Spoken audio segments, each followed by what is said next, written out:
Al via ieri pomeriggio gli eventi per ricordare il 25° anniversario apostolico di San Giovanni Paolo II venuto ad Agrigento. Alle 17 presso la chiesa di Santa Rosa da Viterbo, al villaggio Mosè, accoglienza delle reliquie di Giovanni Paolo II, quindi l'inaugurazione del restaurato monumento a San Giovanni Paolo II e del giudice Rosario Livatino sul sagrato della chiesa. Poi la Santa Messa, presieduta da Sua Eccellenza Carmelo Ferraro, arcivescovo emerito di Agrigento. 3 giorni dedicati a ricordare Giovanni Paolo II, la sua storica visita ad Agrigento. Cosa ci attende e cosa avete organizzato? Allora, le nostre due parrocchie, Santa Rosa di cui sono parroco io e Cuore Immacolato di Maria di cui è parroco Don Maurizio Mangione, hanno organizzato 2 giorni di iniziative in preparazione al terzo giorno che sarà il 9, quando ci sarà la grande concelebrazione dell'Episcopato siciliano ad Agrigento e sarà diffuso anche un nuovo documento contro la mafia. Abbiamo avuto quest'oggi l'allievo delle reliquie nella nostra parrocchia, la Santa Messa presieduta da Monsignor Ferraro, l'arcivescovo che all'epoca era il vescovo di Agrigento, e l'inaugurazione di un monumento dedicato a San Giovanni Paolo II.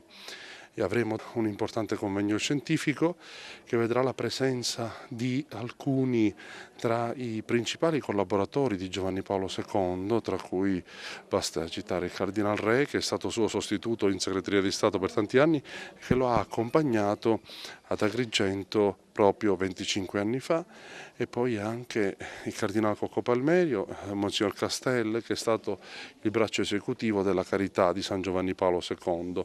La sera Monsignor Liberto, che fu per 25 anni maestro direttore della Cappella Sistina a Roma, il coro del Papa, terrà una meditazione su Maria e faremo una veglia di preghiera a Piano San Gregorio dove ricorderemo quello storico evocativo grido contro la mafia. Della bellezza dell'amore che si esprime nella vita del Papa Giovanni Paolo II, che vuole esaltare la figura di Livatino, vittima innocente e martire della giustizia.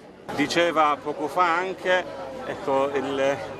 l'autore ha voluto esprimere che cosa?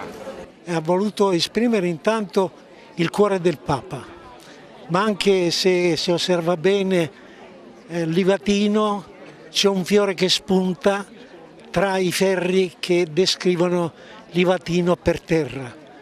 La scelta di segni che ci portano al di là dell'immagine e che ci dicono come persino un pezzo di ferro vecchio, una chiave vecchia, può servire per un grande messaggio.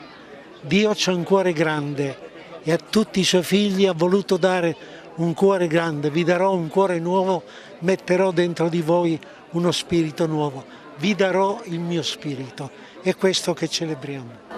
Suo padre oggi non è presente, ma che cosa avrebbe detto secondo lei questa sera inaugurando questo monumento? Sarebbe stato entusiasta come penso lo è stato 25 anni fa. Era una somma di sentimenti che si accavallavano, perché non solo era il pastore di Agrigento, ma era un suo vecchio amico, il suo assistente spirituale, e soprattutto si è caricato di un messaggio che, come ha detto Sua Eccellenza nella predica, è diventato storico, e quindi ha voluto tradurlo in questa opera, e credo che se fosse qui, ancora in vita ma non è in condizione di comprendere, se fosse qui sicuramente avrebbe pianto di gioia.